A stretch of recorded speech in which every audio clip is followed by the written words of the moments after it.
నిలవబడే బుద్ధిగల కన్యకలుగా మా అందరినీ కూడా వాక్యము ద్వారా అయా కడిగి శుద్ధీకరించి రూపాంతరపరిచి నీ రాకడకు ఆయత్తపరచమని ముందున్న సమయం మొత్తాన్ని కూడా నీ చేతికి సమర్పించుకుంటూ ఈ ప్రార్థన ఆరాధన యేసుక్రీస్తు నామములో ప్రార్థిస్తూ ఆరాధిస్తున్నాము తండ్రి. ఆమేన్. హల్లెలూయా. క్రీస్తు పేరిట అందరికీ శుభాలు వందనాలు తెలియచేస్తూ ప్రతిరోజు కూడా మనము క్రిస్మస్ వర్తమానములు వింటూ ఉన్నాం. ఈరోజు కూడా ఒక మంచి వర్తమానాన్ని దేవుడు మనకు అనుగ్రహించేలాగున, దేవుడు మనతో మాట్లాడేలాగున, కృప చూపించేలాగున ఆయన మనతో మాట్లాడుతుండగా మనందరము కూడా ఆసక్తి కలిగి విందాం. లూకా సువార్త 1వ అధ్యాయము 19వ వచనాన్ని కనుక మనము జ్ఞాపకం చేసుకున్నట్లయితే ఇక్కడ ఒక దూత మాట్లాడుతూ ఉంది. ఏమని అనంటే, దూత, నేను దేవుని సమ్ముఖమందు నిలుచు గాబ్రియేలును నీతో మాట్లాడుటకును ఈ సువర్తమానమును నీకు తెలుపుటకును పంపబడితిని. హల్లెలూయా. పరలోక రాజ్యములో కెరూబులు, సెరూపులు ఇంకా కోట్లాది దూతలతో దేవుడు కొనియాడబడతా ఉంటాడు. హల్లెలూయా. బైబిల్లో చాలా రకాల దూతలు ఉన్నాయి. మనకి యెషయా గ్రంథం 6వ అధ్యాయములో 3వ వచనములో 6 రెక్కలు కలిగిన దూతలు మనకి కనపడతా ఉంటాయి. ఏదైనా వనంలోంచి ఆదాము అవ్వను బయటికి పంపించిన తర్వాత దేవుడు ఖడ్గజ్వాల నిలబెట్టి కెరూబులను అక్కడ నిలబెట్టినట్లు కాపలాగా మనం చూస్తూ ఉన్నాం. అదే రీతిగా చాలా సందర్భాల్లో దూతలు మనకు కనపడుతూ ఉన్నాయి. ఈ దూతలు దేని కొరకనంటే దేవుడి యొక్క పరిచారకులుగా, సేవకులుగా ఉంటున్నారు. హల్లెలూయా. హెబ్రీలకు రాసిన పత్రిక 1వ అధ్యాయం 7 నుంచి 9 వచనాలు మీరు గమనించినట్లయితే అక్కడ వాళ్ళు సేవకులుగా, వాయువులుగా, జ్వాలలుగా, అగ్ని జ్వాలలుగా ఉండి దేవుడి యొక్క పనిని జరిగించే వారిలాగా ఉన్నారు. దేవుడి యొక్క కార్యాలు ఏది జరిగించాలన్నా సరే దూతలు పనివారుగా ఉండి పని చేస్తూ ఉంటాయి. హల్లెలూయా. చాలా రకాల దూతలు ఉన్నాయి బైబిల్లో, చాలా రకాల దూతలు ఉన్నాయి. అయితే వాటి పేర్లు చాలా సందర్భాల్లో చెప్పబడలేదు. మనకు తెలిసిన దూతల్లో గాబ్రియేలు దూత ఒకటి, మికాయేలు దూత ఒకటి. అయితే ఈ గాబ్రియేలు దూత ఎక్కడ మనకు కనబడుతుంది అని అంటే మనకి యేసుక్రీస్తు వారి యొక్క పుట్టుక గురించి మరియతో కావచ్చు, అక్కడ జకరియాతో కావచ్చు గాబ్రియేలు మాట్లాడడం మనం గమనిస్తూ ఉన్నాం. హల్లెలూయా. ఈ గాబ్రియేలు ఒక సందేశకుడుగా మనం చూస్తూ ఉన్నాం. ఈ గాబ్రియేలు దూత దేవుడి యొక్క సమ్ముఖమునందు, అంటే దేవుడి యొక్క ఎదురుగా, ఆయనకి ఎదురుగా నిలబడే దూతల్లో ఒక దూతగా మనం పేర్కొనవచ్చు. ఇంకోటి ఏంటి అని అంటే, ఈ దూత వర్తమానాలు తీసుకొస్తూ ఉంటుంది. దేవుడి యొక్క వాయిస్ని, దేవుడి యొక్క స్వరమును భూమి మీద జనులకు వినిపించడానికి కొన్ని దూతలు నియమించుకున్నాడు. వాటిలో ప్రధానమైన దూత గాబ్రియేలుగా చెప్తా ఉన్నాడు. హల్లెలూయా. ఈ గాబ్రియేలు గురించి కొన్ని విషయాలు మనం మాట్లాడుకుందాం. ఈ గాబ్రియేలు గురించి కొన్ని విషయాలు మనము ధ్యానించుకుందాం. అయితే గమనించాల్సిన విషయం ఏంటంటే, యేసుక్రీస్తు ప్రభువారు కూడా అనేక సార్లు దూతగా వచ్చాడు ఈ లోకంలోనికి. ఆయన అనేక సందర్భాల్లో ఒక దూతగా వచ్చాడు. ఎలాగ అయ్యగారు అని అంటే, అగ్నిగుండంలోకి వస్తాడు. అగ్నిగుండంలోకి వచ్చి 4వ వ్యక్తిగా ప్రత్యక్షమవుతాడు. ఇంకెలాగ ఎక్కడొచ్చారు అని మీరు ప్రశ్నిస్తే గనక, గిద్యోనుతో మాట్లాడుతున్నప్పుడు న్యాయాధిపతుల గ్రంథం 6వ అధ్యాయంలో యెహోవాగా ఆయన ప్రత్యక్షమవుతున్నట్లు మనం చూస్తూ ఉన్నాం. అంటే దేవుడి యొక్క స్వరమును వినిపించడానికి, దేవుడి యొక్క మాటని తన జనులకు వినిపించడానికి కొన్ని సందర్భాల్లో తన దూతలను నియమించుకుంటారు. యేసుక్రీస్తు ప్రభువారు కూడా ఒక దూతగా ఈ లోకానికి వచ్చారు. స్తోత్రం కలుగునుగాక. దూత అంటే అర్థం ఏంటి అని అంటే, ఒక ఇద్దరి మధ్యలో, రెండు గుంపుల మధ్యలో సత్సంబంధాన్ని కానీ, ఒక మంచి మాటను కానీ, వార్నింగ్ను కానీ, హెచ్చరికను కానీ చెప్పడానికి కూడా ఒక దూతను ఉపయోగిస్తూ ఉంటారు. మీకు ఉదాహరణ చెప్పాలంటే, 2 దేశాల మధ్య యుద్ధం జరుగుతూ ఉంది. అయ్యా మీ దేశం మీదకి మేము దండెత్తి వస్తున్నామని చెప్పడానికి ఒక దూతను మధ్యలో పంపించి ఆ అవతల ఉన్న రాజుకు చెప్తారు, మీ మీదకి మీ యుద్ధం వస్తున్నాం, రెడీగా ఉండండి మీరు అని చెప్పి ఒక దూతను పంపిస్తారు. లేదా మన ఇద్దరి మధ్య గొడవలొద్దు, మనం ఆగిపోదామని చెప్పి ఒక దూతను, మంచికైనా చెడుకైనా, అది ఇద్దరి మధ్య సందేశాన్ని అలాగ ఇచ్చి ఇవ్వడానికి దూతలను ఉపయోగిస్తూ ఉంటారు. అయితే పరలోకం నుంచి కూడా దేవుడు తన దూతలను ఉపయోగించి మనుషులతో మాట్లాడడానికి ఇష్టపడుతూ ఉంటాడు. స్తోత్రం కలుగునుగాక. కొన్ని సందర్భాల్లో యేసుక్రీస్తు ప్రభువారు నేరుగా వస్తారు మన దగ్గరికి. పాత నిబంధనలో చాలా సందర్భాల్లో యేసుక్రీస్తు ప్రభువారు వచ్చి మాట్లాడుతున్నట్టు మనం చూస్తున్నాం. గర్భఫలం విషయంలో అబ్రహాముకి మాట ఇచ్చినప్పుడు కావచ్చు, హాగరు అరణ్యములో ఉన్నప్పుడు కావచ్చు, గిద్యోను ఒంటరిగా ఓడిపోతున్నప్పుడు కావచ్చు, మోషేతో మండుచున్న పొదలో ముఖాముఖిగా కావచ్చు, ఈ విధంగా చాలా సందర్భాల్లో దేవుడే కొన్ని సందర్భాలు దూతగా వచ్చాడు. హల్లెలూయా. ఐగుప్తీయులందరూ బానిసలుగా ఉంటున్నప్పుడు, బానిసలుగా ఉన్న ఐగుప్తులను విడిపించడానికి దేవుడు తన దూతను పంపించాడు. తన దూతని అంటే పరలోకం నుంచి కాదు. పరలోకం నుంచి కనుక ఒకసారి దూత వస్తే ఏం జరుగుతుందంటే మీకు ఒకసారి చెప్పా, రాజుల గ్రంథంలో ఏంటంటే ఒక్క రాత్రికి రాత్రే ఒక దూత 1,20,000 మందిని చంపేసిందంట. ఎంతమందిని?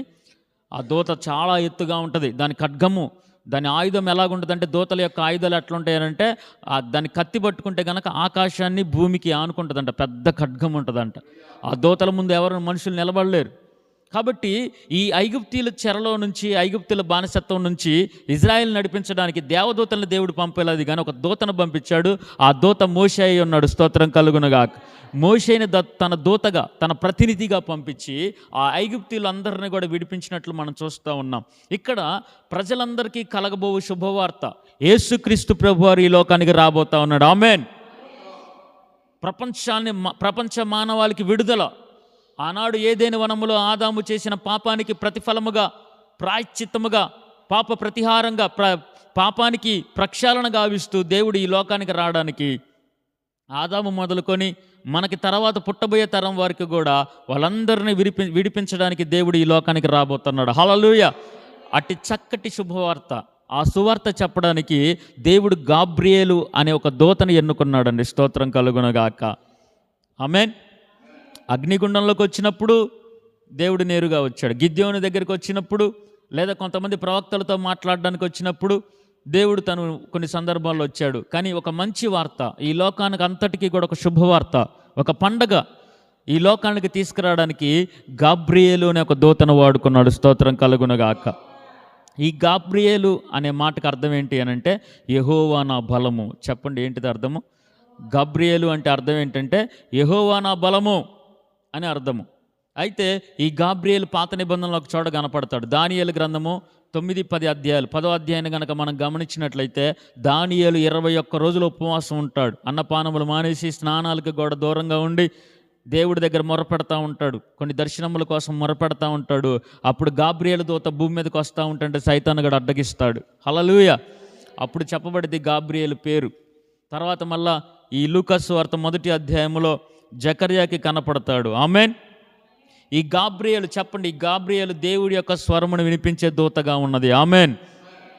మనము కూడా ఇర్మియా గ్రంథంలో అంటాడండి. ఇర్మియా గ్రంథం 23వ అధ్యాయం 29వ వచనంలో, అదేవిధంగా లూకాసు వార్త 12వ అధ్యాయం 12వ వచనంలో, మత్తయి సువార్త 10వ అధ్యాయం 20వ వచనంలో దేవుడు ఏమంటాడు అని అంటే, మీ నోట నా మాట ఉంచుతా అన్నాడు దేవుడు. ఆమేన్.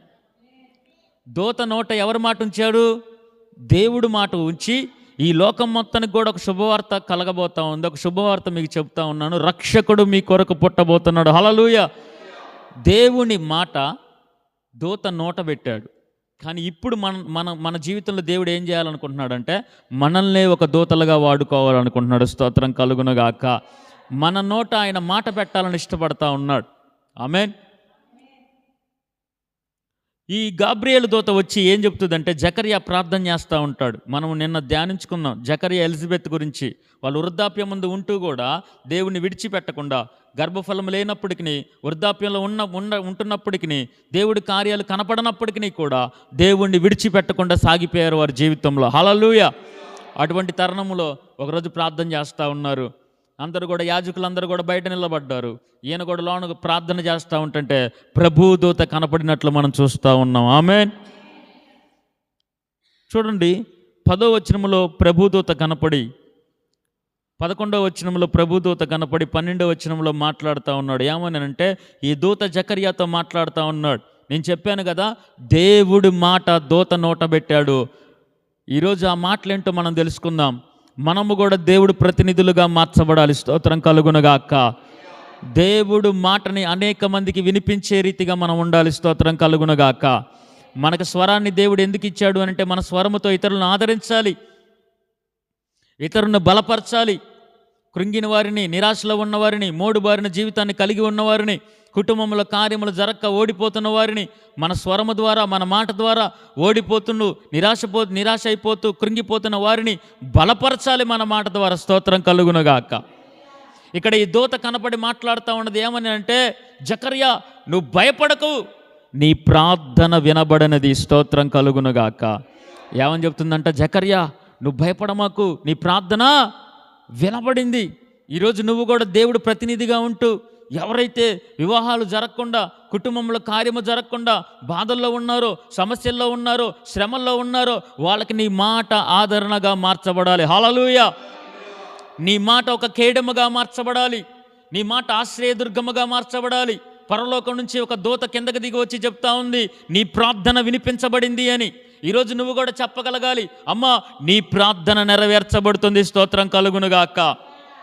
మొదటి సమూయేలు గ్రంథములో హన్నా ప్రార్థన చేయడానికి వచ్చింది గర్భఫలము లేకుండా.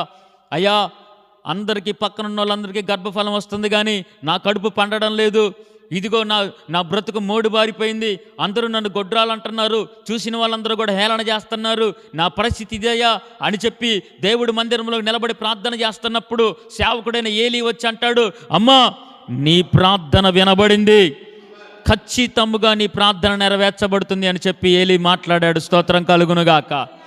ధైర్యపరిచాడు. నీ ప్రార్థన జరిగిద్ది అని చెప్పి ఏలీ ఒక దూతలాగా, ప్రతినిధిలాగా ఉండి ఆ సేవకుడైన ఏలీ చెప్తున్నాడు హన్నాకి, వచ్చే సంవత్సరం కల్లా గొప్ప అద్భుతం చూస్తావు, స్తోత్రం కలుగునుగాక. ఈరోజు నేను సేవకుడుగా చెప్తున్నా, మీ కుటుంబాలు దీవించబడునుగాక. హల్లెలూయా. ఆ రోజు నుంచి ఆ హన్నా దుఃఖముఖాన్ని మానిపోయింది. ఒకసారి ఒకళ్ళ మొహాలు చూసుకోండి, మీ మొహాలు ఎప్పుడు దుఃఖముఖమే. సేవకుడు ప్రవచనం చెప్పని, దర్శనం చెప్పని, జరిగిద్దని చెప్పని, ఏ చెప్పని, ఎప్పుడు చూసినా ఏదో చెప్తారుగా సామెత, పండగ రోజు కూడా అట్టుంటుంది మన మొఖాలన్నీ కూడా. అన్న అట్లా కాదు, నీకు గర్భఫలం వచ్చిద్దమ్మా అంటే ఆ రోజు మంచిగా బిర్యానీ తిన్నదంట, సంతోషంగా ఉన్నదంట, ఆ రోజు నుంచి ఏడుపే మానేసిందంట. ఎందుకనంటే సేవకుడు చెప్పాడు, నా గర్భము నా దేవుడు తెరవబోతున్నాడు, స్తోత్రం కలుగునుగాక. 18వ వచనంలో అంటాడు, మొదటి సమూయేలు గ్రంథం 1వ అధ్యాయం 18వ వచనంలో, నాట నుండి దుఃఖముఖముగా ఉండటం మానేసి ఆ రోజు నుంచి మంచిగా తింటూ ఉందంట. ఈరోజు ప్రతి తల్లికి ముద్ద దిగట్లా, ప్రార్థన చేసే ఆమె, ఉపవాసం ఉండే ఆమె, కన్నీరు గార్చే ఆమె, దర్శనాలు చూసే ఆమె ముద్ద దిగదు. ఎందుకనంటే నమ్మకం లేదు కార్యం జరిగిద్దని పిల్లల విషయాల్లో. సోదరుని చెప్పడం 2 చేతులు పైకెత్తి. ఫ్యాన్ ఏమంటారా? ఫ్యాన్ కావాలా? సోదరుని చెప్పడం 2 చేతులు పైకెత్తి. హల్లెలూయా. ప్రతి తల్లి ఏడుస్తూ ఉంది కుమారుడి కోసం. ప్రతి ఒక్కరికి కూడా నోట్లోకి అన్నం పోట్ల. కారణం ఏంటంటే దిగులు. పండగ రోజు బిర్యానీలు చేసుకున్నా, కొత్త బట్టలు వేసుకున్నా, ముఖాలన్నీ కూడా దుఃఖముఖంతో ఉంటా ఉన్నాయి.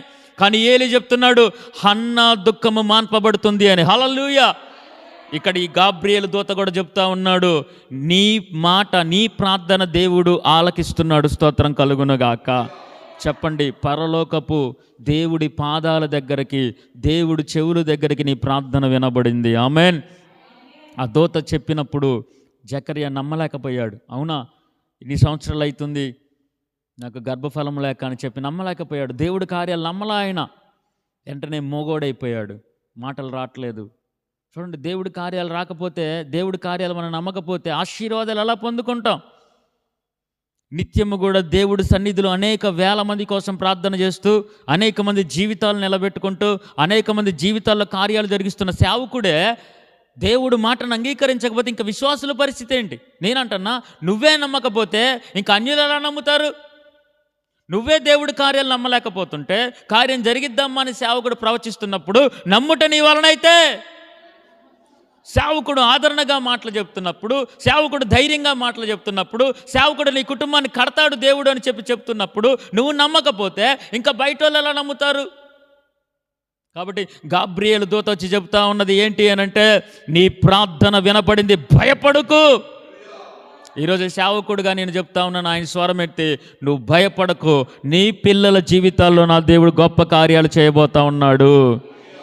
ఇంకెన్ని సంవత్సరాలను ప్రశ్నించకు, ఇంకెన్ని రోజులు అని చెప్పి నువ్వు దేవుడి వైపు హృదయాన్ని కృంగదీసుకొని దేవుడి వైపు చూడమాక. దేవుడు మనుషుల పైరూపాన్ని చూసేవాడు కాదు. నువ్వు నటించమాకండి. ఎక్కడ ఒకడు పైకి నవ్వుతున్నా హృదయంలో నువ్వు మనాది పడుతున్నావా, దిగులు పడుతున్నావా, చింతిస్తున్నావా, నీ పెద్ద కొడుక, చిన్న కొడుక, మధ్య కొడుక, కూతుర, కోడల, మనవడ, మనవరాల, అప్పుల, బాధల, రోగాల, వ్యాధుల, దేవుడికి సమస్తము. నువ్వు దేని గురించి ఏడుస్తున్నావో దేవుడికి తెలుసు. నువ్వు దేని గురించి హృదయంలో దిగులు పడుతున్నావో దేవుడికి తెలుసు. హృదయములో మనము నిశ్చింతగా, ధైర్యముగా దేవుడి కృపాసనము దగ్గరికి చేరుదుముగాక. అనేకులకు ఒక దూతలాగా మనమే వాగ్దానం ఇచ్చుదుముగాక. ఒక భార్య ఏడుతుంది, చెప్పు నోర్మి. ఒకరోజు ఇంతే చాలా చచ్చిపోయినట్టు ఏడుతున్నారు మా వాళ్ళందరూ కూడా. ఎక్కడికి హాస్పిటల్ తీసుకెళ్ళినా బ్రతకడం అన్నారు మా మామయ్య. ఏడుతూ ఉన్నారు. మనిషి బతికే ఉన్నాడు, చచ్చిపోయినట్టు ఏడుతున్నారు. ఏమి చేయలేరు. డబ్బు ఉంది, రాజకీయం ఉంది, అన్నీ ఉన్నాయి. రాజకీయ నాయకులు అందరూ కారులు వేసుకొని వచ్చారు. అందరూ డబ్బు అన్నీ ఉన్నాయి. కానీ ఏ ఊరు తీసుకెళ్ళినా సరే బ్రతకడం కష్టం అని చెప్పేశారు. విజయవాడ, ఖమ్మము, వరంగల్, హైదరాబాద్ డబ్బు అన్ని పలుకుబడిని ఉపయోగించిన ఏ ఒక్కళ్ళు కూడా హాస్పిటల్లో చేర్చుకోవడానికి నిరాకరించారు. మనిషి బతుకుండగానే చచ్చిపోయినట్లు ఏలుపుతుంటే ఛై మొయ్యండి నోరు అని చెప్పి చాపేపించి దేవుడి దగ్గర ఆడవుండన్న చచ్చేవాడిని బ్రతికించాడు దేవుడు. గట్టిగా స్తోత్రం చెప్పండి, గట్టిగా హల్లెలూయా. ఎందుకు భయపడుతున్నాం మనం? స్వరము మనది బయటికి రావాలా. ఆదరణ లేని వారికి ఆదరించే మాటలు చెప్పాలా. భయపడుకుడి భయపడుకుడి భయపడుకుడి అని చెప్తా ఉన్నాడు దేవుడు. ఈరోజు నువ్వు దేనికి భయపడుతున్నావు? తుఫానులో ఆ యొక్క పడవలో పోతా ఉన్నాడు యేసుప్రభు వారు. 12 మంది పోతా ఉన్నారు. ఆ 12 మంది అంటున్నారు తుఫాను చూస్తే, అయ్యో మేము చచ్చిపోతున్నాం అన్నారు. దేవుడు అన్నాడు, లేచి ఎవరు ముయ్యండి. ఏంటి చచ్చిపోయేది? చాలామంది చెప్తా ఉంటారు, నేను చచ్చిపోతా. యాడికమ్మా పోయేది నువ్వు? ఈసారి ఎవరైనా చావాలనుకున్న నా దగ్గరికి రండి, మూతి కుట్లేసి పంపిస్తా. లేగితే ఏదో ఒకటి చెబుతూ ఉంటారు. దేవుడు కూడా అదే అన్నాడు, ఎందుకు అరుతున్నా పద్దగలాలపై విశ్వాసులారా, నేను మీ పక్కనే ఉన్నాను కదా, ఎందుకు భయపడుతున్నారు? స్తోత్రం కలుగునుగా. ఎవరు కావాలమ్మా నీకు? సీఎం ఏమైనా వచ్చి నీ పక్కన కూర్చోవాలా? నా దేవుడే నీ దగ్గరికి వచ్చి పక్కన కూర్చుంటాడే. స్తోత్రం కలుగునుగాక. తల్లి విడిచినా, తండ్రి మర్చినా, ఎవరు వదిలేసినా, ఎవరు చూసినా చూడకపోయినా నేను నీ పక్కన ఉంటా అమ్మా అంటాడు. ఎవ్వరు లేరయ్యా నాకు, ఎవ్వరు మాట్లాడట్లేదయ్యా, ఎవ్వరు చూడట్లేదయ్యా నాకు అంటారు ప్రతి ఒక్కళ్ళు కూడా. ఇవన్నీ దేవుడు విన్నాడంటారా? నాకు ఎవ్వరు లేరు అంటే మరి నీకు ఈ మాట ఏం చెప్తున్నా నేను? ఎవ్వరు లేరు అనే మాట మన నోట రాకూడదు. హృదయంలో పిరికితనము రాకూడదు. చేతగాని వారిలో మనం ఉండకూడదు. ఎందుకంటే మనము దేవుని యొక్క వారసులమై ఉన్నాము. స్తోత్రం కలుగునుగాక. మనమే ఇతరులకు ధైర్యపరిచే వారిగా ఉండాలి. అమ్మ భయపడకు, షుగర్ ఎక్కువైపోతుంది, బీపీ ఎక్కువైపోతుంది, కాళ్ళు నొప్పులు వస్తున్నాయి, గుండె నొప్పి వస్తూ ఉంది, కళ్ళు కనపట్లేదని భయపడమాక. నా దేవుడు నీకు తోడుగా ఉన్నాడు. స్తోత్రం కలుగునుగాక. ముదిమి వచ్చు వరకు ఎత్తుకునివాడు ఆయన. నీ ప్రార్థన వినబడతా ఉంది, నువ్వు నమ్మాలి. నా ప్రార్థన దేవుడు వింటున్నాడు అని నువ్వు నమ్మగలగాలి. నీ ప్రార్థన వినబడింది అని చెప్పి గాబ్రియేలు దూత చెప్తా ఉన్నాడు. ఈరోజు సేవకుడుగా నేను చెప్తున్నాను, నీ పిల్లల గురించి, నీ కుటుంబం గురించి, నువ్వు పడుతున్న ప్రతి కన్నీటి గురించి, కారుస్తున్న ప్రతి కన్నీటి బొట్టు గురించి నీ ప్రార్థన నా దేవుడు వింటున్నాడు. స్తోత్రం కలుగునుగాక. చెప్పండి, మొదటి మాట ఏం మాట్లాడాడు గాబ్రియేలు దూత? భయపడకు. చెప్పండి ఒకసారి, భయపడకు, నీ ప్రార్థన వినబడింది. స్తోత్రం కలుగునుగాక. హల్లెలూయా. రెండో మాట ఏం చెప్తున్నాడంటే మరియతో చెప్తున్నాడు. లూకా సువార్త 1వ అధ్యాయం 28వ వచనంలో మరియతో ఏమంటున్నాడంటే, దయాప్రాప్తులారా నీకు శుభము కలుగునుగాక. చెప్పండి, ఏం కలగాలంట? శుభము కలుగునుగాక. మన నోట ఆశీర్వచనమే కానీ శాపవచనము దేవుడి యొక్క ప్రతినిధులుగా ఉంటున్న మనము, నువ్వు నాశనం అయిపోగాక అనే మాటలు మనకు రాకూడదు. నువ్వెప్పుడు నీ కుటుంబం ఎట్లుంటుంది, నీ కుటుంబం ఎట్లుంటుంది, నువ్వు ఎట్లా అయిపోతావని చెప్పే నాశనకరమైన మాటలు మన నోట రాకూడదు.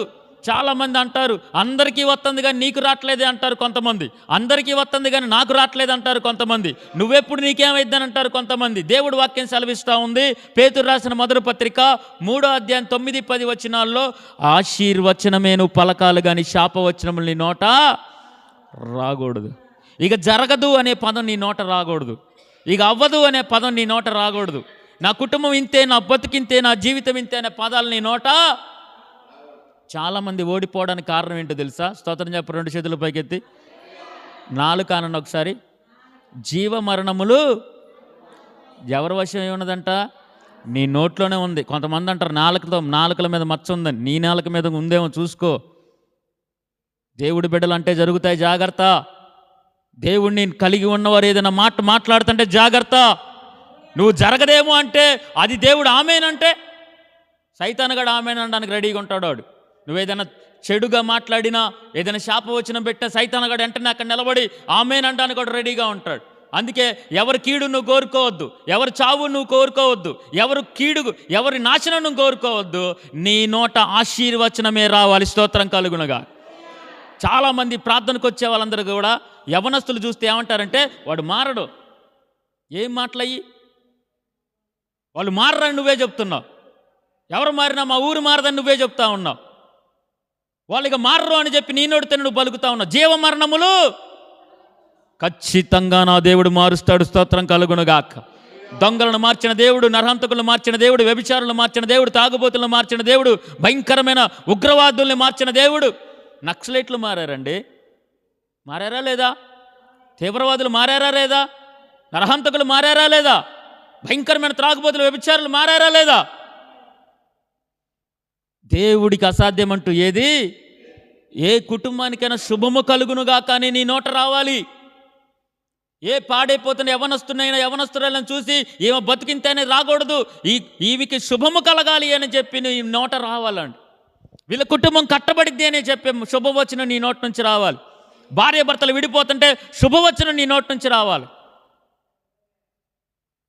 దీవించేవారుగా మనందరము కూడా ఉండాలి. స్తోత్రం కలుగునుగాక. ఆశీర్వదించే హస్తాలుగా, ఆశీర్వదించే నోర్లుగా మన నోరు ఉండాలి.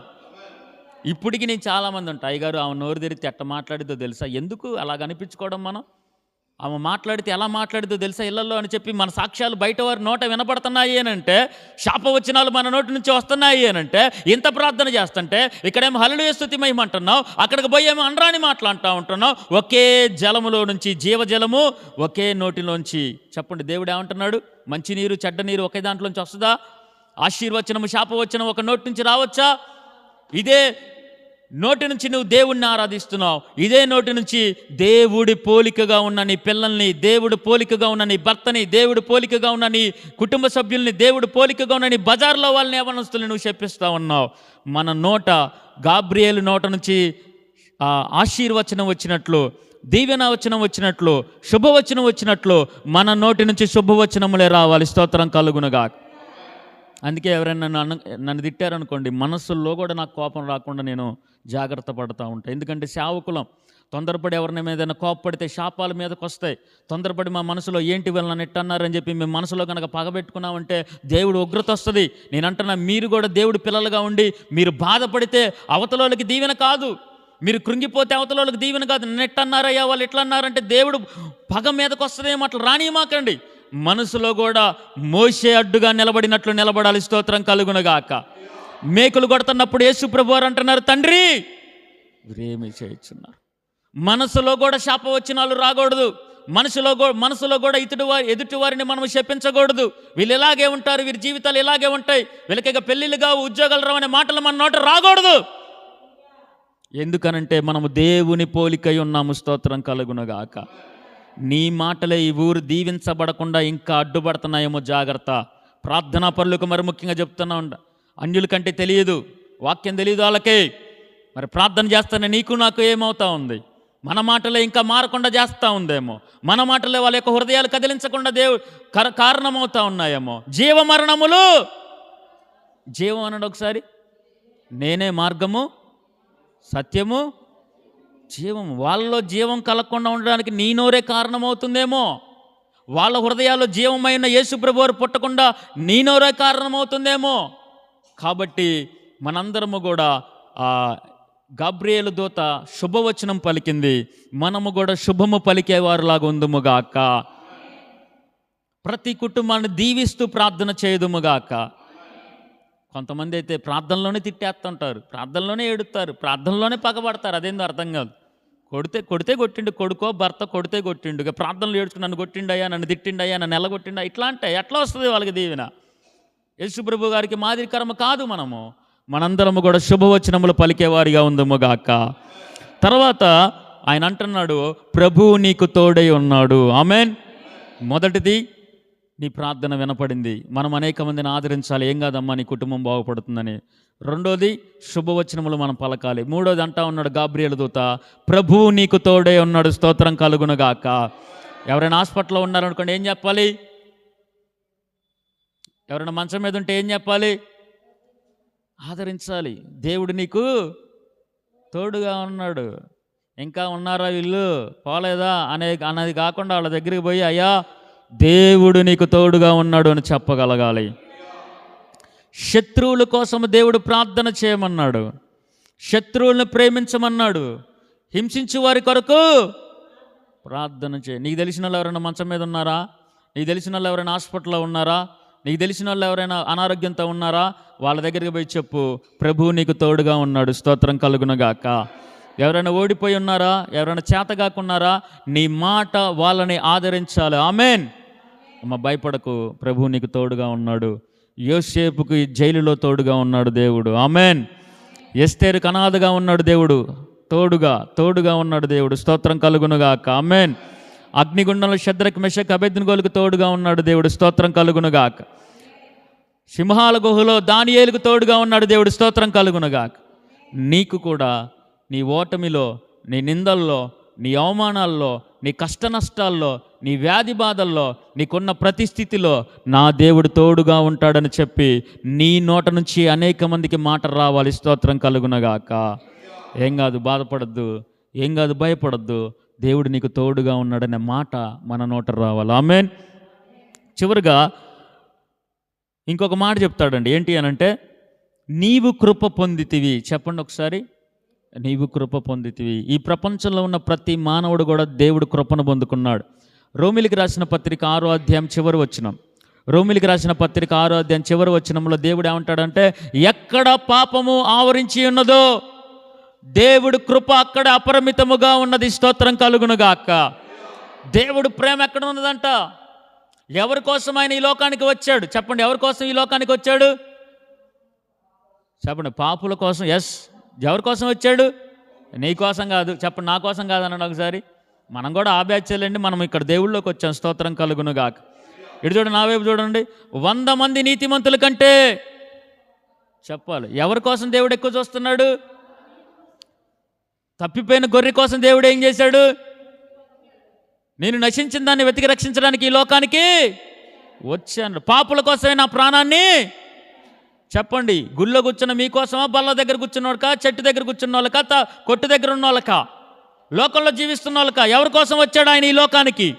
మత్తయి సువార్త 1:21 అంటాడు, తన ప్రజలను వారి పాపం నుంచి విడిపించడానికి, స్తోత్రం కలుగునుగాక. నువ్వు గుర్తుపెట్టుకో, ఎవరైతే పాపంలో ఉన్నారో నువ్వు వాళ్ళని చూస్తున్నప్పుడు అసహించుకుంటావు, వాళ్ళని చూస్తున్నప్పుడు వీళ్ళు బతికింతే అనుకుంటావు, వీళ్ళు మారరు అని అనుకుంటావు. కానీ దేవుడు వారి కొరకే తన ప్రాణమును పెట్టారు. ఎవరైతే పేకాడుతున్నారో, ఎవరైతే లోకంలో ఉన్నారో, ఎవరైతే పాపంలో ఉన్నారో, ఎవరైతే లోక సంబంధాలు కలిగి ఉన్నారో వాళ్ళ కొరకే నా దేవుడు ఈ లోకానికి పసివాడిగా వచ్చాడు, స్తోత్రం కలుగునుగాక. ఆ పాపుల కొరకే పశువుల శాలలో పసివాడిగా పశువుల తొట్టిలో పండుకోబెట్టాడు, స్తోత్రం కలుగునుగాక. ఆ పాపుల కొరకే తన ప్రాణాలను ఆకాశానికి భూమికి మధ్యలో వదిలిపెట్టాడు, స్తోత్రం కలుగునుగాక. చెప్పండి, 100 మంది నీతిమంతుల కన్నా బయట ఉన్న వాళ్ళకే దేవుడికి ఎక్కువగా ప్రేమ ఉన్నది, కృప ఉన్నది. ఆమెన్. నీ నోట నుంచి రావాలి, అయ్యా ఇట్లా ఉన్నావా, నీ పరిస్థితి దేవుడు మారుస్తున్నాడు, నీకు కృప ఉన్నది. ఏమన్నది చెప్పండి? కృప ఉన్నదని నువ్వు చెప్పాలా. లేచిన కాడ నుంచి ఎవరికి వెళ్ళి చూసినా, దేనికి వెళ్ళి చూసినా, ఎవరికి వెళ్ళి చూసినా సరే వీళ్ళు మారరనే స్థితి వద్దు. నా దేవుడు కృప అందరి మీద, ఎక్కడైతే పాపం ఆవరించి ఉన్నదో అక్కడే దేవుడు కృప అపరిమితముగా ఆవరించి ఉన్నది, స్తోత్రం కలుగునుగాక. నినివే పట్టణస్థులందరూ కూడా బహుపాపంతో నిండి ఉన్నప్పుడు దేవుడి కృప ఆ పట్టణం మీదకి వచ్చింది. ఆ యోనాను పంపించాడు, వారందరూ కూడా తెలుసుకున్నారు. నోవాహు కాలంలో కూడా అందరూ కూడా పాపంతో నిండి ఉన్నప్పుడు 120 సంవత్సరాలు దేవుడు ఎదురు చూశాడు, ఓడని సిద్ధపరిచాడు. వాళ్ళందరూ వస్తారే అని చెప్పి ఓడని సిద్ధపరిచి కృపనిచ్చాడు. వాళ్ళందరూ కృపకు లోబడలేకపోయారు. కానీ నినివే పట్టణస్థులు మాత్రం కృపను పొందుకున్నారు. సొదొమ గొమొర్రాలకు కూడా సువార్తను ప్రకటించారు. అక్కడ లోతును పంపించారు, వారి కుటుంబాన్ని పంపించారు. వాళ్ళ పరిశుద్ధతను కాపాడుకుంటున్నప్పుడు అక్కడ ఎవరు మార్చబడలేదు. దేవుడు ఉగ్రత వస్తూ ఉంది. చూడండి, కృపను పొందుకోలేకపోయారు అక్కడ ఉన్న వాళ్ళు. నినివే పట్టణస్థులందరూ కృపను పొందుకున్నారు. మీ నోటి నుంచి కృప కలుగునుగాక అనే మాట రావాలి. హల్లెలూయా. ఎవరిని చూసినా, నీ కొడుకులైనా, బజార్లో వాళ్ళైనా, మాంత్రికులైనా, అది ఎవరైనా సరే కృప నీకు కలుగుతుంది అని చెప్పి మనం ప్రార్థన చేయాలి. ఆమెన్. మనసులో కూడా దైవికంగా వాళ్ళు మారతారు అని చెప్పి నమ్మకంతో ప్రార్థన చేయి, విశ్వాసంతో ప్రార్థన చేయి. ఎందుకంటే నువ్వు నేను కూడా మూర్ఖులుగా ఉండి దేవుళ్ళలోకి నడిపించబడ్డాం, పరిశుద్ధపరచబడుతున్నాం, మార్చబడతా ఉన్నాం, రూపాంతర చెందబడతా ఉన్నాం, దేవుడు సముఖమునందు నిలబడడానికి సిద్ధపడతా ఉన్నాం. హల్లెలూయా. వారు కూడా ఒకరోజు దేవుడు మార్చడానికి ఇష్టపడతా ఉన్నాడు. వాళ్ళ కొరకే ఈ లోకానికి వచ్చాడు, వాళ్ళ కొరకే ప్రాణం పెట్టాడు, వాళ్ళని వెతకడానికి ఆయన ఈ లోకానికి వచ్చాడు. ఆమెన్. కాబట్టి మన నోటి నుంచి కృప పొందుతారు అనే మాట మన నోట రావాలి. ఆమెన్. మొదటిగా నీ ప్రార్థన వినబడింది అని. రెండోదిగా హల్లెలూయా, శుభవచనం పలికేవారిలాగా ఉండాలి. మూడోదిగా ప్రభువు నీకు తోడే ఉన్నాడనే వచనం పలకాలి. 4వదిగా కృప పొందుతావు అనే మాట పలకాలి. లాస్ట్గా దేవుడు ఏమంటాడు అంటే, చివరిగా ఒక మాట అంటాడండి దేవుడు. ఆ దూత ద్వారా ఒక మాట పలుకుతాడు. లూకా సువార్త 1:37 ఒక మాట పలుకుతాడు. ఏంటి అని అంటే, దేవుడు చెప్పిన ఏ మాట కూడా నిరర్ధకము కానేరదు. ఆమెన్ చెప్పండి. దేవుడు చెప్పిన ఏ మాట నిరర్ధకము కాదు. దేవుడు చెప్పిన ఏ మాట కూడా నిరర్ధకము కాదు. దేవుడు ఈ మాట నీ నోట రావాలి. నీ మనసుకు చెప్పుకోండి, నా ప్రాణమా నువ్వేళ నాలో కృంగి ఉన్నావు. మనమే నమ్మం, బయట వాళ్ళు ఏమో కానీ ముందర మనకు చెప్పుకోండి, దేవుడిచ్చిన దర్శనము నెరవేర్చబడునుగాక. దేవుడు సేవకుల ద్వారా చెప్పిన ప్రవచనము నెరవేర్చబడునుగాక. దేవుడు ఏదైతే వాగ్దానము చేశాడో ఆ వాగ్దానము నెరవేర్చబడునుగాక. ఆకాశము గతించిన, భూమి గతించిన ఆయన మాట గతించదు. ఆయన మాట నిరర్ధకము. ఒక్కసారి ఆయన మాట ఇచ్చాడంటే నమ్మక నువ్వన్నా నేనన్నా చచ్చిపోతామో కానీ ఆయన మాట చావదండి. నువ్వు నమ్మగలగాలి. దేవుడు చెప్పిన ఏ మాట కూడా నిరర్ధకము నీ నోట నుంచి రావాలి. నువ్వు చెప్పగలగాలి, పక్కన వాళ్ళకి చెప్పగలగాలి. దేవుడు మాట ఇస్తే అది తప్పిపోదని నువ్వు చెప్పగలగాలి. దేవుడు నీ కుటుంబాన్ని నిలబెడతాడు అంటే నిలబెడతాడు ఖచ్చితంగా. గర్భఫలం ఇస్తాడంటే ఇస్తాడు ఖచ్చితంగా. శుభకార్యం జరిగిద్దంటే జరిగిద్ది ఖచ్చితంగా. దేవుడు గనక ఒకసారి మాట ఇస్తే చెప్పండి, దాన్ని ఎలా చేయాలంటే మనము నమ్మగలగాలి. స్తోత్రం కలుగునుగాక. ఎదుటి వారికి కూడా చెప్పగలగాలి. యోబు అంటాడండి, బూడిదలో కూర్చొని, ఇదిగో తల్లి గర్భం నుంచి నీ దిగంబరిగా వచ్చా, దిగంబరిగా వెళతాను. యెహోవా ఇచ్చాడు, యెహోవా తీసుకున్నాడు, ఆయన నామమునకే మహిమ కలుగునుగాక అంటూ ఏమంటాడు తెలుసా? ఇప్పుడు నా స్థితి కురుపులతో నిండి ఉన్నది. ఇప్పుడు నా స్థితి కురుపుల్ని చిల్ల పెంకులతో గోక్కుంటా ఉన్నాను. ఇప్పుడు నా స్థితి కుటుంబాన్ని కోల్పోయి ఉన్నాను. ఇప్పుడు నా స్థితి ఆస్తిని కోల్పోయి ఉన్నాను. ఇప్పుడు నా స్థితి అందరూ కూడా అవమానిస్తూ ఉన్నారు. కానీ ఒక రోజు నా స్థితిని నా దేవుడు అభివృద్ధి చెందించబోతున్నాడు. స్తోత్రం కలుగునుగాక. ఇప్పుడు నా స్థితి కొద్దిగా ఉన్నా తొదకు నా దేవుడు మహాభివృద్ధిని చేయబోతున్నాడు. ఆమేన్. దేవుడు మాట ఇచ్చి తప్పేవాడు కాదు. ఈరోజు నేను అంటున్నా, నీ పిల్లల స్థితి ఇప్పుడు కొద్దిగా ఉన్నా తొదకు మహాభివృద్ధి కలుగునుగాక. నేను చెప్తున్నాను, గుర్తుపెట్టుకో. రేపొద్దున మీకు దొరకను నేను. అయ్యారో వస్తున్నాం కూర్చుంటున్నాం, అయ్యగారు వందనాలను తేలిగ్గా తీసుకుంటున్నారేమో, చిన్న సేవకుడు అనుకుంటున్నారేమో, చిన్న సేవ చిన్న కుటుంబం అనుకుంటున్నారేమో. రేపొద్దున నన్ను చూడాలన్నా, నా దగ్గరికి రావాలన్నా మీరు కూడా పర్మిషన్ తీసుకొని రావాలి. అట్టి స్థాయిలో దేవుడు మా కుటుంబాన్ని ఉంచుతాడు. స్తోత్రం కలుగునుగాక. దేవుడు నాకు ఇచ్చిన వాగ్దానాలని ఒకరోజు ఖచ్చితంగా నెరవేరుస్తాడు. ఈరోజు నువ్వు కూడా ఒక మాట చెప్పుకో, నమ్మకం కలిగి ఉండు. నా స్థితి నా దేవుడు మారుస్తాడు. ఒకరోజు నా స్థితి, ఈ మందిరం ఎలాగుంటుందో మీరు చూస్తారు కన్నులారా. నా అభివృద్ధిని మీరు కన్నులారా చూస్తారు. ఈ ఊరు మొత్తం కూడా చూస్తుంది. స్తోత్రం కలుగునుగాక. సంఘం అంతటికి కూడా చెప్తున్నా, ఒక రోజు గుర్తుపెట్టుకోండి, మా కుటుంబం దగ్గరికి రావాలన్నా, మా దగ్గరికి రావాలన్నా అయ్యగారి స్థితి ఏంటని చెప్పి ఆలోచించే రోజులు రాబోతా ఉన్నాయి. నేను నమ్ముతున్నా, దేవుడు మాట నిరర్ధకము కాదు. ఈరోజు నువ్వు చెప్పుకో, గుండెల మీద చేసుకొని, నా కుటుంబాన్ని నా దేవుడు దీవిస్తాడు. నేను గర్వంగా చెప్పుకుంటానండి, గర్వంగా, నా దేవుడు యెహోవా ఈరే. స్తోత్రం కలుగునుగాక. నా దేవుడు నాకు తోడున్నాడని గర్వంగా చెప్పుకుంటా. ఇప్పుడు స్థితి నేను చూడను. ఇప్పుడు స్థితి చిన్నదా కొద్దిదా, మేము భేదవాళ్ళమా, ఇప్పుడు నీ స్థితి నేను చూడను. దేవుడిచ్చే గొప్ప స్థితిని చూస్తున్నాను. స్తోత్రం కలుగునుగాక. యోసేపు అదే స్థితిని చూశాడు. ఏంటంటే, నేను గుంటలో ఉన్నా నా దేవుడు విడిచిపెట్టడు. పోతిఫర్ ఇంట్లో బానిసగా చేస్తున్నా నా దేవుడు విడిచిపెట్టడు. జైల్లో చేయని నేరానికి శిక్షణ అనుభవిస్తున్నా నా దేవుడు నా చెయ్యి. ఆయన చెప్పిన దర్శనము నిరర్ధకము కాదు అని అనుకున్నాడు. సింహాసనం మీద కూర్చోబెట్టాడు నా దేవుడు. స్తోత్రం కలుగునుగాక. ప్రపంచాన్ని పరిపాలన చేసే స్థితికి తాళపు చేతులన్నీ కూడా, ఐగుప్తు సామ్రాజ్యపు తాళపు చేతులన్నీ కూడా ఆ యోసేపు చేతులు పెట్టాడు దేవుడు. ఆమేన్. అన్నదమ్ములను కాదండి, అసలు ప్రపంచమే సాగిలపడేలాగా చేశారు. ఐగుప్తు జనులే సాగిలపడేలాగా చేశారు. పోతిఫర్ భార్య కూడా వచ్చి కాళ్ళమే పడి, మాకు తిండి లేదయ్యా అని చెప్పి వాళ్ళు కూడా అడుక్కునేలాగా చేశాడు నా దేవుడు. హల్లెలూయా. ఆమేన్. ఈరోజు నేను చెప్తున్నా, సేవకుడుగా నీ కుటుంబం గురించి దేవుడు ఏ దర్శనం చెప్పాడు, ఏ మాట ఇచ్చాడు, ఏ ప్రవచనం ఇచ్చాడు, నీ గురించి, నీ పిల్లల గురించి, నీ కుటుంబం గురించి, నీ ఉద్యోగం గురించి, నీ వ్యాపారం గురించి, నీ గురించి దేవుడు ఏ మాట చెప్పినా సరే, ఆకాశము గతించిన, భూమి గతించిన, చెప్తున్నాను కదా, దేవుడు తలుపు తెరిచాడు, దాన్ని మూసేవాడు ఈ లోకంలో ఎవడు లేడు. దేవుడు ఆశీర్వదించాడు, దాన్ని ఆపేవాడు ఈ ప్రపంచంలో ఎవడు లేడు. ఆమేన్. కాబట్టి ఈ వచనం కూడా నువ్వు చెప్పుకో, నీకు నువ్వు చెప్పుకోండి. నేను చెప్తున్నాను కదా, ఒకరోజు ఖచ్చితంగా మా కుటుంబాన్ని మీరు చూస్తారు, ఒకరోజు ఖచ్చితంగా ఈ మందిరాన్ని మీరు చూస్తారు, ఒకరోజు ఖచ్చితంగా ఎవరైతే నవ్వారో, ఎవరైతే హేళన చేశారో, ఎవరైతే ఎగతాళి చేశారో వాళ్ళందరి ముందు వాళ్ళందరి మోకాలు వంచేలాగా చేస్తాడు నా దేవుడు, వాళ్ళందరి ముందు తల ఎత్తేలాగా చేస్తాడు నా దేవుడు. ఎందుకనంటే ఇది నా స్థితిని బట్టి నేను చెప్పట్లేదు, ఇది ఏదో గర్వంతో నేను చెప్పట్లేదు, నా దేవుడు గొప్ప దేవుడు అని చెప్పి నేను చెప్తా ఉన్నాను. స్తోత్రం కలుగునగా. నా తల్లిని బట్టి ఈ మాట రాట్లా, నా తండ్రిని బట్టి ఈ మాట రాట్లా, మిమ్మల్ని బట్టి ఈ మాట రాట్లా, నాకున్న దాన్ని బట్టి నాకు ఈ మాట రాట్లా, నన్ను బలపరచు అనేది నా దేవుడిని బట్టి ఈ మాట వస్తూ ఉంది. స్తోత్రం కలుగునగా. దేవుడు అంటాడండి బైబిల్లో, ప్రభువుని బట్టి అతిశయపడు. కొంతమంది గుర్రములను బట్టి రథములను బట్టి అతిశయపడతారు, కొంతమంది పిల్లలకి గవర్నమెంట్ ఉద్యోగస్తులు అయితే అతిశయపడతారు, కొంతమంది ఇళ్ళను బట్టి వాకిలను బట్టి రాజకీయమును బట్టి అతిశయపడతా ఉంటారు, కొంతమంది డబ్బును బట్టి అతిశయపడతారు, కొంతమంది కారులను బట్టి అతిశయపడతారు. నేనైతే దేవుణ్ణి బట్టి అతిశయపడతా. స్తోత్రం కలుగునుగాక. ఆయన మాట ఏది కూడా నిరర్ధకము కాదు. ఈరోజు నీ కుటుంబంలో ఇచ్చిన ప్రతి మాట కూడా నెరవేర్చబడునుగాక. నీ కుటుంబంలో నీ పిల్లలకి ఇచ్చిన వాగ్దానములన్నీ కూడా నెరవేర్చబడునుగాక.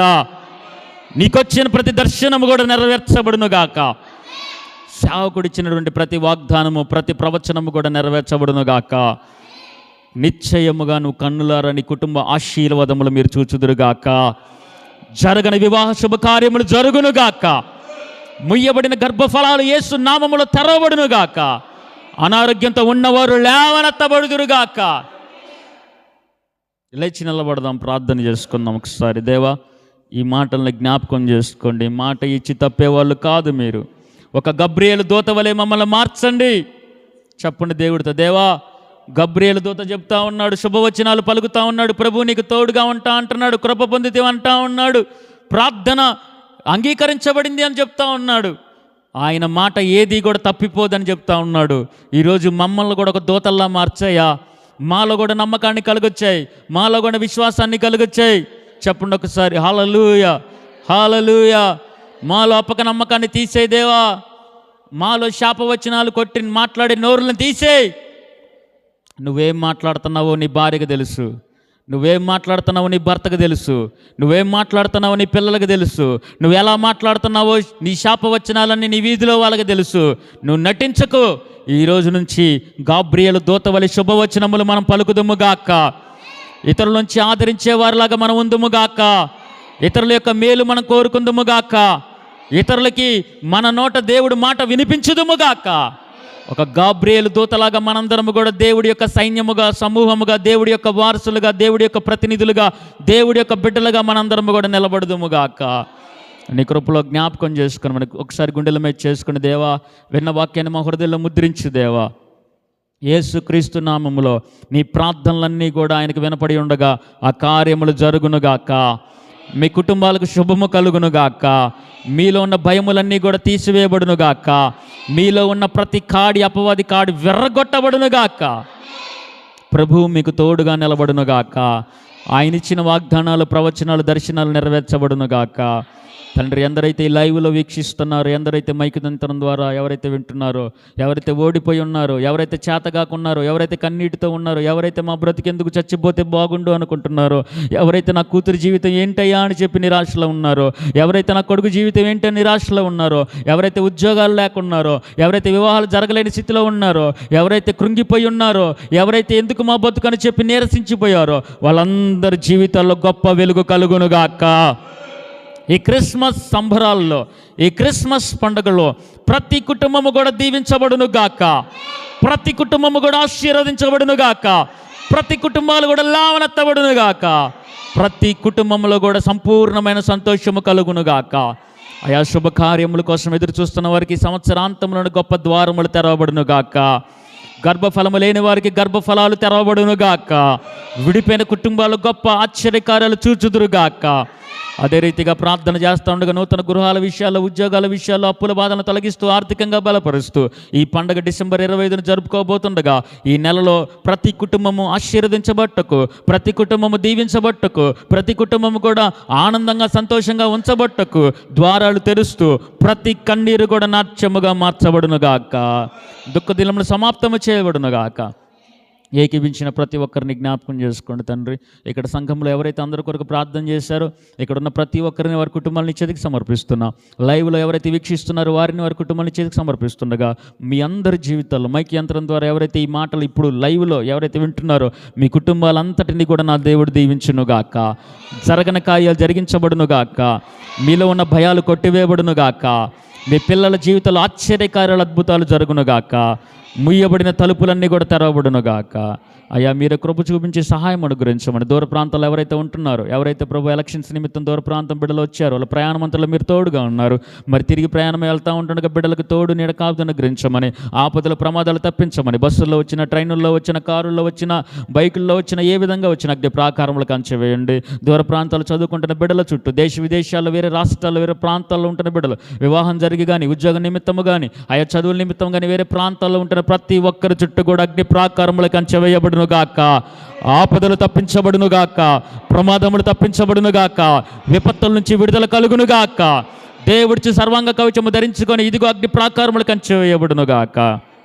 ఇక్కడున్న ప్రతి ఒక్కరిని కూడా జ్ఞాపకం చేసుకుంటూ బలహీనతలు కొట్టివేస్తూ, బీపీ షుగర్ నార్మల్గా ఉంచుతూ, కాలు బలహీనతలు, గుండె బలహీనత, కిడ్నీలో, కడుపులో, తలల్లో, వెన్నుముకలో, ఎముకల్లో, నరముల్లో, రక్తంలో, మాంసంలో, నేత్ర నుంచి అరిపాలకి ఎటువంటి బలహీనతలున్నా పూర్తి స్వస్థత కలుగునుగాక. మీరే కృప చూపించమని నాయన ఏకీవించిన ప్రతి ఒక్కరిని, చేసిన ప్రార్థన అంశాలను, చెప్పబడిన వాక్య సందేశాన్ని ఆయా నీ చేతులకు సమర్పించుకుంటూ ఈ ప్రార్థన మనలన్నీ కూడా యేసుక్రీస్తు శక్తిగల నామములో అడిగి వేడుకుంటూ పొంది ఉన్నాము తండ్రి. మన తండ్రి అయిన దేవుడి ప్రేమ, ప్రభువైన యేసుక్రీస్తు శాశ్వత కృప, పరిశుద్ధాత్ముడి కన్యని సహవాసము, సహాయము, సమాధానము చేరి వచ్చిన ప్రతి ఒక్కరికి, చేసిన ప్రార్థన అంశాలకి, చెప్పబడిన వాక్యానికి, ఏకీభించిన ప్రతి ఒక్కరి సమీపస్తుల, దూరస్తుల, రక్త సంబంధికులకి, అదే రీతిగా గ్రామానికి, సకల పరిశుద్ధులకి, కట్టబోతున్న మందిరానికి, అదే రీతిగా లైవ్లో ఉన్న ప్రతి ఒక్కరికి కూడా సదాకాలము తోడే ఉండి నడిపించి కాచి కాపాడును గాక. Amen, amen. దేవుడు మీ అందరిని దీవించును గాక. అందరికీ వందనాలు. Praise the lord.